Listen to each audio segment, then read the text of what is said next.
지금 이 시간 우리 주님 말씀 구약 성경 미가서 6장 6절부터 8절까지 말씀을 함께 같이 읽겠습니다. 시작. 내가 무엇을 가지고 여호와 앞에 나아가며 높으신 하나님께 경배할까? 내가 번제물로 1년 된 송아지를 가지고 그 앞에 나아갈까?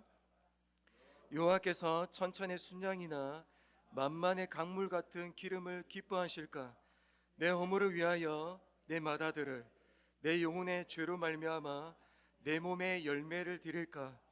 사람아, 주께서 선한 것이 무엇임을 내게 보이셨나니 여호와께서 내게 구하시는 것은 오직 정의를 행하며 인자를 사랑하며 겸손하게 내 하나님과 함께 행하는 것이 아니냐. 아멘.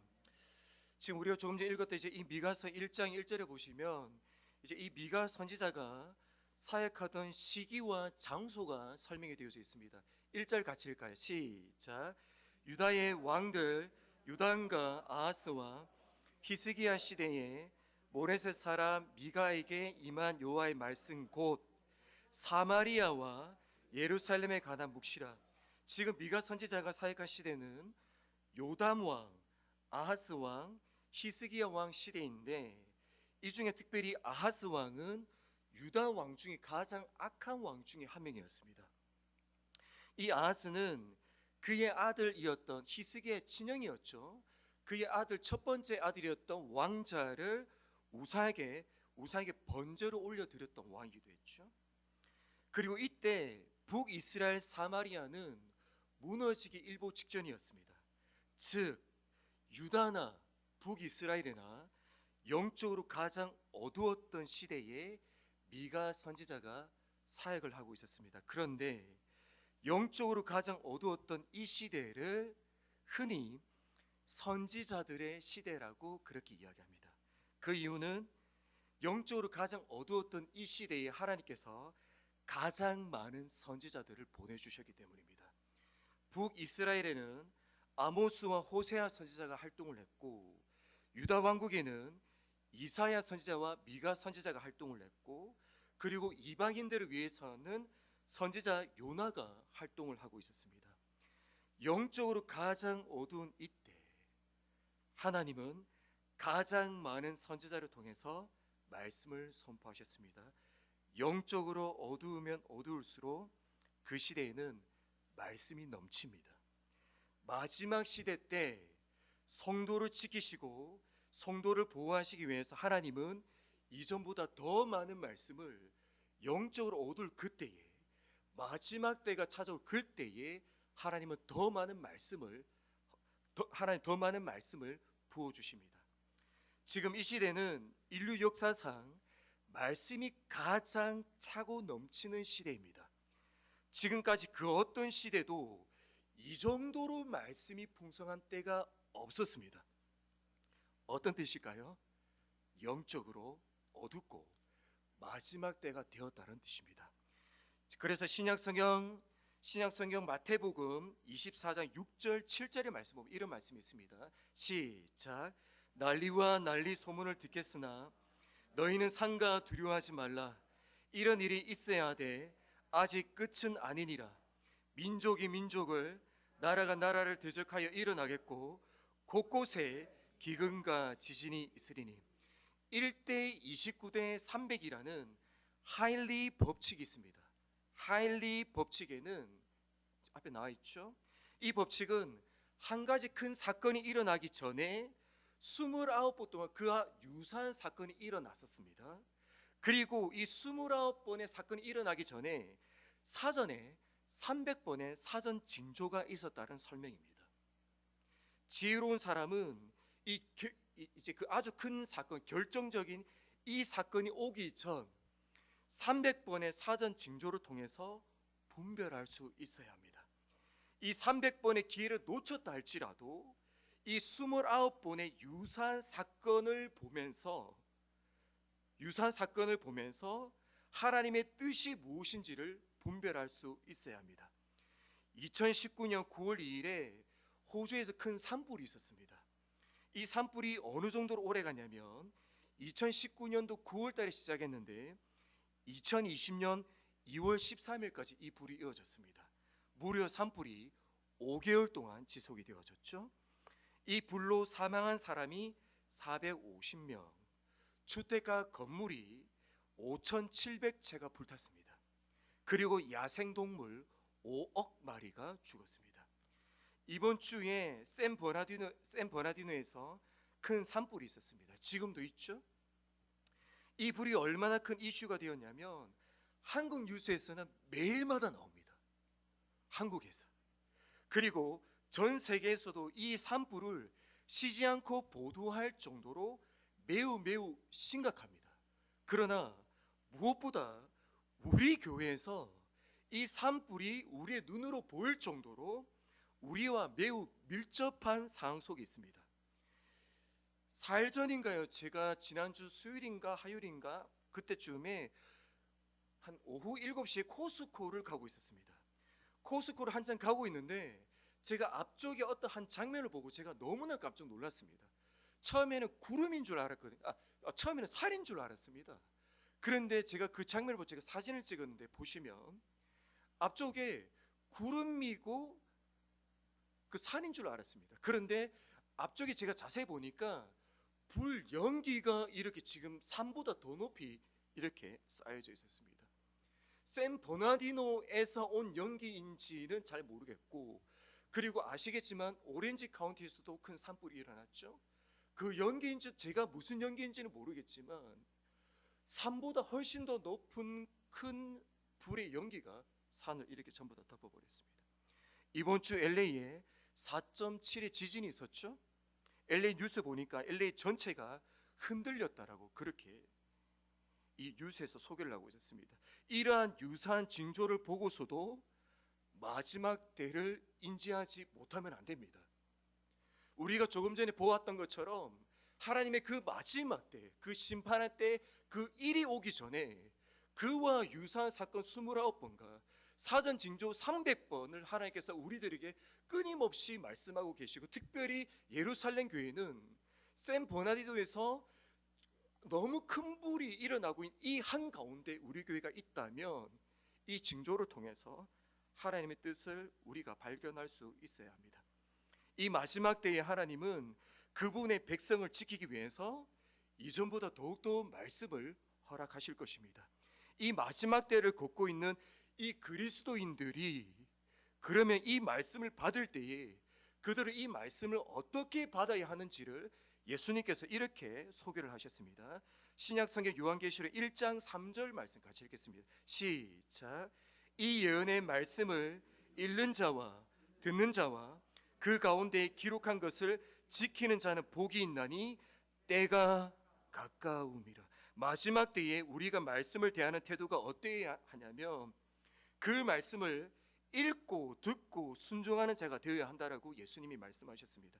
그런데 오늘 이 말씀에 자세히 보시면 그 비율이 1대 1대 1입니다. 말씀을 읽고 듣고 순종이 전부 다 하나의 동일한 선상에서 1대 1대 1의 비율로 그렇게 쓰여져 있습니다. 현대의 그리스도인들은 말씀을 많이 듣습니다. 조금 더 정확하게 이야기하면 설교들을 많이 듣습니다. 미국 한인교회는 유찬수 목사님이 살린다는 말이 있습니다. 혹시 유찬수 목사님 아십니까? 유찬수 목사님, 유기성 목사님 플러스 이찬수 목사님, 이 두 분을 합쳐서 유찬수 목사님이라고 이야기를 하더라고요. 미국에 있는 한인교회 분들이 대부분 유찬수 목사님 이분들의 설교를 들으면서 그분들의 영성 믿음을 지킵니다. 귀한 일이죠. 그러나 오늘 성경에 보면 말씀 설교를 듣는 것으로 그치면 안 된다라고 말씀을 하고 있는 것입니다. 설교를 들으시는 것만큼 친히 말씀을 읽어야 한다라고 그렇게 소개를 하고 있는 것입니다. 마지막 때가 올수록 이 성경을 직접 읽으셔야 합니다. 설교를 듣는 그 비율만큼 말씀을 직접 읽으셔야 되고, 말씀을 직접 읽는 그 비율만큼 말씀 가운데 순종함이 일어나야 한다. 마지막 때에는 너희들은 그러해야 한다라고 선포를 하고 있는 것입니다. 오늘 본문 8절도 이 말씀을 하고 있는 것인데요, 그 전에 6절과 7절 말씀을 함께 같이 먼저 알고 지나가셔야 합니다. 6절과 7절은 미가 선지자의 독백인데요, 그런데 사실은 미가 선지자는 오늘날 우리가 드리고 있는 이 예배가 어떠한가를 사실은 소개를 하고 있는 것입니다. 6절 소도에 보시면 내가 무엇을 가지고 여호와 앞에 나아가며 높으신 하나님께 경배할까 이렇게 소개를 하고 있죠. 그리고는 6절 중간부터 7절까지는 하나님께 드릴 수 있는 제물들을 소개를 하고 있습니다. 그 제물들은 1년 된 송아지, 천천의 순양과 만만의 기름, 그리고 마다들까지 그렇게 소개를 하고 있습니다. 지금 여기에 소개된 이 제물들이 왜 언급이 되어졌을까요? 하나님께 경배 드리기 위함이죠. 맞죠? 이 모든 것들이 소개되어진 이유는 오직 목표는 하나, 하나님께 경배하는 것입니다. 그런데 저도 이번에 설교위에서 주석을 보다가 처음 알았는데요, 6절에 사용된 이 경배 히브리어 카파프라고 쓰여져 있는데요, 이 카파프는 하나님을 경배하는 것에 쓰이지 않는 단어입니다. 오늘 본문을 제외하고 이 히브리어 이 단어는 총 4번이 더 쓰여졌거든요. 이 히브리어가 성경 전체에서 4번이 더 쓰여졌는데 이 4번에서는 전부 다 똑같은 의미로 쓰여졌습니다. 그럼 제가 성경 한 절을 제가 소개할 테니 이 성경에서 우리 조금 전에 경배로 쓰여진 이 카파프가 오늘 이 성경 우리 같이 읽게 될 이 성경 구절에서는 어떻게 해석이 되어진지 한번 찾아보세요. 시편 57편 6절입니다. 6절 시작. 내 영혼이 억울하도다. 그들이 내 앞에 웅덩이를 팠으나 자기들이 그 중에 빠졌도다. 지금 여기에서 경배라는 히브리어가 똑같이 쓰여졌거든요. 어떤 단어일까요? 억울하다입니다. 억울하다입니다. 그래서 카파프의 뜻은 억울하다, 굴복하다라는 뜻입니다. 즉 지금 이스라엘 백성이 하나님을 예배하는데 스스로 자원하고 사모하는 마음으로 예배하는 것이 아니라 어떤 강한 힘과 억압에 굴복되고 굴종하듯이 하나님을 예배하고 있다는 의미입니다. 이스라엘 백성이 하나님께 예배 드릴 때 왜 하나님은 이스라엘 백성들이 예배를 받지 아니하셨냐면 이스라엘 백성들 중심 안에는 예배하지 않으면 형벌을 내릴 하나님이 두려운 거예요. 안식일을 지키지 않으면 나와 우리 가족 안에 사고가 날까 봐 무서운 거예요. 그래서 마치 굴복하듯이 그렇게 하나님을 예배하는 거예요. 예배를 안 드릴 수는 없으니까 예배를 드리는데 억울한 예배를 드리는 거예요.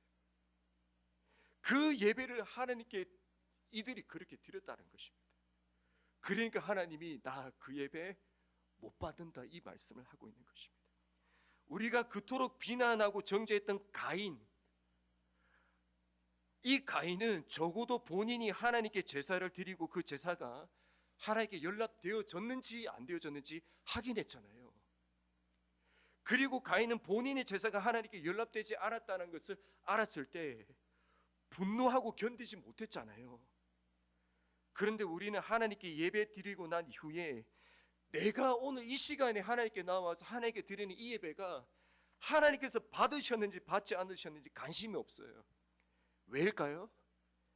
하나님 앞에 굴종하듯이 예배하며 하나님 앞에 굴복하듯이 예배하며 주일에 교회는 안 나올 수는 없고 그러니까 1시간 정도 그냥 하나님 앞에 앉아 있는 거예요. 억울하게 이렇게 예배하며 하나님이 그 사람의 예배를 받지 아니하신다라고 말씀을 하고 있는 것입니다. 그래서 억울한 예배, 굴종하듯이 드리는 그 사람들의 예배 가운데 드러나는 첫 번째가 예배를 결단코 소중하게 여기지 않습니다. 그래서 예배를 함부로 대합니다. 이 예배를 중요하게 여기지 않는 것이죠. 그리고 하나님께서 나의 이 예배를 받으셨는지 받지 않으셨는지 관심이 없기 때문에 그들이 무엇에 집중하는지 아세요? 하나님께 드릴 제물에 집중하는 것입니다. 그래서 그들이 하나님께 무엇을 드릴까 제물에 집중하는 것입니다. 그래서 중심이 없는 예배를 드리는 그 사람들이 이렇게 제물에 1년 된 송아지와 천천의 순양과 만만의 기름에 마음을 두는 것입니다. 심지어 마다들이 지금 이 성경에 하나님께 드린 제물 가운데 왜 나왔냐면 아하스 왕이 아까 말씀드렸잖아요. 히스기야의 왕이었던 이 아하스 첫 번째 왕자였던 그 아들마저 잡아 죽여서 번제로 드리는 그 왕을 보고 지금 이 성경 안에 같이 기록을 한 거예요. 그러나 그 안에 예배 가운데 중심이 없다면 1년 된 송아지와 천천의 순양을 드린다 할지라도 하나님은 그것을 받지 않는다라고 말씀을 하고 있는 것입니다. 그러면 예배자에게 하나님께서 요구하시는 것은 무엇일까요? 그 내용이 8절입니다. 이제부터 8절이 시작되는 8절 같이 읽게요. 시작. 사람아 주께서 선한 것이 무엇임을 내게 보이셨나니 여호와께서 내게 구하시는 것은 오직 정의를 행하며 인자를 사랑하며 겸손하게 내 하나님과 함께 행하는 것이 아니냐. 하나님이 예배자에게 무엇을 요구하시는지 보여주셨는데 세 가지입니다. 정의, 인자, 그리고 하나님과 동행하는 거예요. 지금 저는 이 말씀을 제가 20살 때 알았거든요. 20살 때 이 말씀을 어떻게 알았냐면 이 성경 구절로 만들어진 찬양이 있습니다. 내가 무엇을 가지고 여호와 앞에 나가며, 이 찬양 유명한 찬양입니다. 이 찬양을 너무 사랑했기 때문에 이 성경 구절을 알았는데 그 당시에 저는 이 말씀을 읽고 오케이, 내가 하나님 앞에서 정의를 행해야지, 그리고 이웃을 사랑해야지, 하나님과 동행해야지 라고 저는 이 말씀의 포커스를 저의 행위에 전부 다 집중했었습니다. 마치 하나님께서 이전의 삶을 돌이키고 어제보다 조금 더 착한 삶, 그리고 어제보다 조금 더 이웃을 사랑하는 삶, 어제보다 더 하나님과 동행하는 삶을 요구한다고 생각했었습니다. 그런데 제가 이번에 말씀을 준비하면서 하나님 마음이 조금은 다른 데 있는 것 같아요. 먼저 첫 번째 정의를 행함입니다. 히브리어로 보니까 이 정의가 미시파트입니다. 아주 유명하죠? 미시파트. 이 미시파트는 심판하다, 통치하다라는 뜻입니다. 그래서 미시파트의 핵심은 주권입니다. 주권자가 누구에게 있는가예요. 정의를 행하며 이 히브리어 미시파트에서 핵심은 주권자가 누구인가입니다. 아담과 하와가 선악과를 따먹고 스스로 하나님이 되었잖아요. 스스로 왕이 되고 스스로 주인이 되었던 우리의 그 주권이 다시금 하나님께로 그 주권이 이양이 되어지는 거예요. 그 방법을 고대 이스라엘 사람들은 말씀을 통해서만 이것이 가능하다고 믿었습니다. 그래서 신명기에서는 이 미시파트를 어떻게 해석했냐면 규례와 법도, 즉 말씀으로 번역을 했습니다. 즉 말씀을 통해 주권이 하나님께로 이양이 되어질 수 있다, 이 말씀을 하고 있는 것입니다. 그때부터 우리가 말씀을 통해서, 말씀 속에 있을 그때에 이 말씀을 통해서 나에게 있던 그 주권이 하나님께로 이양되어지고 그때부터 그의 삶에 하나님의 정의가 시작되어진다, 이 말씀이 미시파트입니다. 두 번째는 인자를 사랑함입니다. 히브리어로 인자가 헤세드이잖아요. 헤세드의 뜻이 아주 많죠. 은혜, 긍휼, 자비, 훨씬 더 많습니다. 그래서 제가 얼마 전에 NLT로 제가 헤세드를 찾아보니까 이렇게 쓰여져 있었어요. Unfailing love.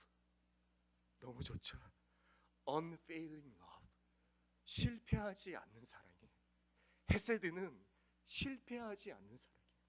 하나님이 나를 사랑하시는데 내 인생 마지막 구원을 이루는 그날까지 내가 어떤 범죄 때문에, 어떤 실수 때문에, 연약함 때문에 구원에서 삐끗하거나 구원에서 무너지고 떠내려가는 것이 아니라 마지막까지 하나님의 사랑이, unfailing love, 그 사랑이 마지막까지 나를 지키시고 붙잡는다, 이것이 헤세드잖아요. 그 실패하지 않는 하나님의 사랑이 나에게 흘러와 나를 통해 그 다음 이웃에게 흘러가는 것입니다. 인자를 사랑하며 이 출발점 또한 하나님으로부터 출발하는 것입니다. 마지막 세 번째는 내 하나님과 함께 행하는 것, 하나님과 동행하는 것이죠. 하나님과 동행한다 우리가 이야기 많이 하는데 하나님과 어떻게 하면 동행하는 것이죠? 우리가 무엇을 어떻게 하면 하나님과 동행하는 것입니까? 구약성경 아모스 3장 3절에 동행하는 방법이 소개가 되어져 있습니다. 같이 읽을게요. 시작. 두 사람이 뜻이 같지 않은데 어찌 동행하겠습니까? 하나님과 동행한다는 뜻은 하나님과 뜻이 일치한다는 것입니다. 하나님의 뜻과 나의 뜻이 합해지잖아요. 합쳐지잖아요. 그것을 그때 하나님은 너가 나와 함께 동행한다라고 말씀하고 있는 것입니다. 하나님께서 다윗을 보실 때 내 마음에 합한 자라고 말씀하셨죠. 하나님께서 다윗을 보세요. 얼굴 보는 거 아니잖아요. 하나님께서 중심을 보시잖아요. 하나님께서 다윗의 중심을 보실 때에 이 다윗 안에 무엇이 있었을까요? 힌트입니다. 합했다입니다. 합했다. 하나님께서 다윗의 중심을 보는데 이 다윗의 중심 안에 보니까 하나님밖에 없는 거예요. 그러니까 합해지는 거잖아요. 이 다윗 안에 하나님의 뜻밖에 없는 거예요. 그러니까 하나님과 합해지는 것이죠. 하나님이 동행하는 사람은 그 사람 안에 하나님으로 채워져 있는 것입니다.